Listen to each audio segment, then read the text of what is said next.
Я хочу привітати ще раз українське суспільство за їхню давню присутність в Торонто і Канаді. Навіть значення 25-річних сторіс незалежності України. I'll now translate that and apologize at the same time.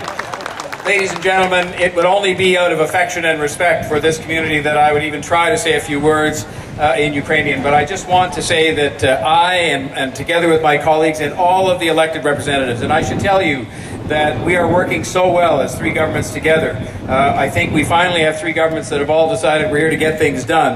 And one of those many things we share in common is an affection and respect for Ukraine and for the Ukrainian community here in Toronto and here in Canada. And we continue to stand in solidarity with you and stand in gratitude for the contributions you've made here. And I will just tell you that I have stood many a day at Church and Bloor outside the Russian consulate in the cold. I will stand there again whenever it's required to make sure that we stand up for justice and for freedom for Ukraine and for the Ukrainian people. A couple of other things I want to mention on behalf of my colleagues here today that I think are important. And we're here, of course, to commemorate and to celebrate the 25th anniversary of Ukrainian independence. But as we've been told already, the history in this country goes way back before that.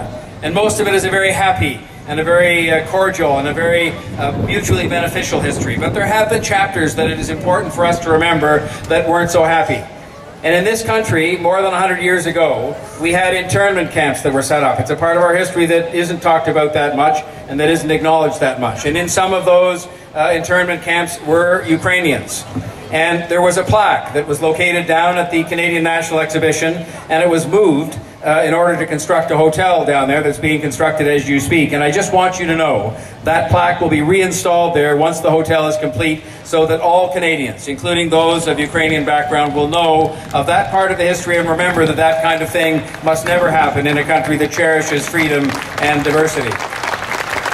The second thing I want you to know, and I'm counting on these three gentlemen here with me for their absolutely complete support, and I know I'll have it, is that we've been working very well with Oksana and with others on establishing a Holodomor memorial, which other cities in Canada have. And that we now have had the location of that memorial at Exhibition Place pass through the Exhibition Place Board of Governors. It will next come to the Executive Committee of the City of Toronto this fall. I am sure, since I chair it, I'm sure it will pass through there. We're going to do our level best. I'm sure it will. And it will then go to City Council. And finally, we will have, as I discussed here last year, a memorial that's so fitting to have in this city, home to so many Ukrainian Canadians. And that is something we discussed last year, and I just want you to know it's happening.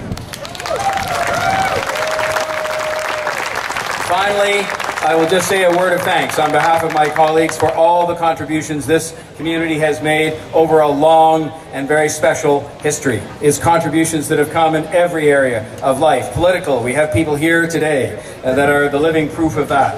Business, cultural, every aspect of life in this country has been immensely enriched by the presence of so many Ukrainian Canadians going back so far. And so I say simply thank you for that. Congratulations again on all of the anniversaries being celebrated, but especially the 25th anniversary of Ukrainian independence. Slava Ukraini! Slava Ukraini! Slava Ukraini! Thank you very much, ladies and gentlemen.